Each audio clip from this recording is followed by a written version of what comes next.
Hello बच्चों, let's read the question. The combustion of methyl hydrazine CH6N2 liquid rocket fuel produces nitrogen gas, CO2 gas and H2O liquid. इसने equation यहाँ पर दिया हुआ है 2CH6N2 plus 5O2 giving rise to 2N2 gaseous plus 2CO2 gaseous plus 6H2O liquid. फिर ये क्या कह रहा है when 4.6 gram of methyl hydrazine is combusted in bomb calorimeter, the temperature of bomb calorimeter increases from 25 degrees Celsius to 25.4 degrees Celsius or heat capacity of calorimeter is measured to be 7.5 kilojoule per degree Celsius.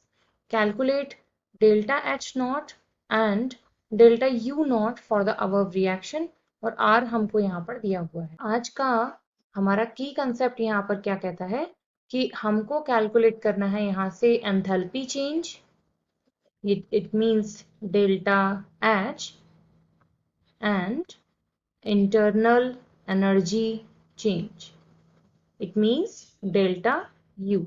ये दो चीजें हमको यहाँ calculate करनी है। सबसे पहले क्या करें, हम यहाँ पर हीट कैलकुलेट कर लें।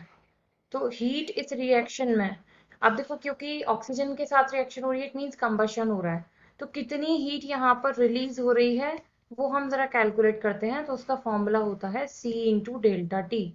सी यहाँ पर है हमारा हीट कैपेसिटी। तो इसने हीट कैपेसिटी हमको यहाँ पर कितना दिया हुआ है, वो दिया है 7.5। मैं यहाँ लिख देती हूँ, हीट कैपेसिटी हमको दिया हुआ है 7.5 किलो जूल पर डिग्री सेल्सियस। T1 उसने हमको दे रखा है 25 डिग्री सेल्सियस। T2 उसने हमको दे रखा है 0.4 डिग्री सेल्सियस और R की वैल्यू दे रखी है 8.3 जूल पर मोल केल्विन। ठीक है, ये सब वैल्यूज दी हुई हैं और साथ में हाँ एक और चीज गिवन है, मास भी दिया हुआ है। तो मास कितना दिया हुआ है 4.6 ग्राम। ठीक है, इतनी सब चीजें हमको गिवन है। अब इन्हीं को देखते हुए हम लोग वैल्यूज पुट करते जाएंगे। तो C हमको दे दिया था 7.5 हीट कैपेसिटी और मल्टीप्लाइड बाय, हम यहाँ पे क्योंकि किलो जूल में है तो इसमें जूल्स में कन्वर्ट करने के लिए 1000 का कर देंगे यहाँ पर मल्टीप्लाई। और डेल्टा टी के लिए हम लोग क्या करेंगे, T2 माइनस T1। तो 25.4 में से 25 डिग्री सेल्सियस हम यहाँ सब्सट्रैक्ट करेंगे। तो यहाँ से कितना आंसर आ जाएगा, 7.5 इंटू 1000 इंटू 0.4 डिग्री सेल्सियस। तो ये इक्वल टू होकर आ जाएगा हमारा यहाँ से 3000 जूल। इतना आ जाता है हमारा यहाँ से हीट। अब हम क्या करें, मोल्स कैलकुलेट कर लेते हैं। मोल्स यानी कि N, और उसका फॉर्मूला हो जाता है हमारे लिए मास अपॉन मोलर मास। तो मास यहाँ पर हमको कितना गिवन है क्वेश्चन में, 4.6 ग्राम। मोलर मास हम यहाँ से खुद निकालेंगे। तो फॉर्मूला हमको दिया हुआ है CH6N2 का।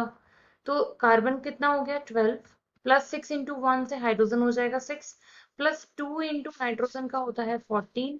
तो CH6N2 का मोलर मास हमारे लिए कितना निकल के आएगा यहाँ से, ये कैलकुलेट होकर आएगा हमारे लिए 46। तो यहाँ से अब हमने ये 46 का यहाँ डिवाइड लगाया तो मोल्स हमारे लिए कितने आ जाएंगे 0.1। ठीक है, अब हम लोग क्या करें, यहाँ से इंटरनल एनर्जी चेंज कैलकुलेट कर लेते हैं।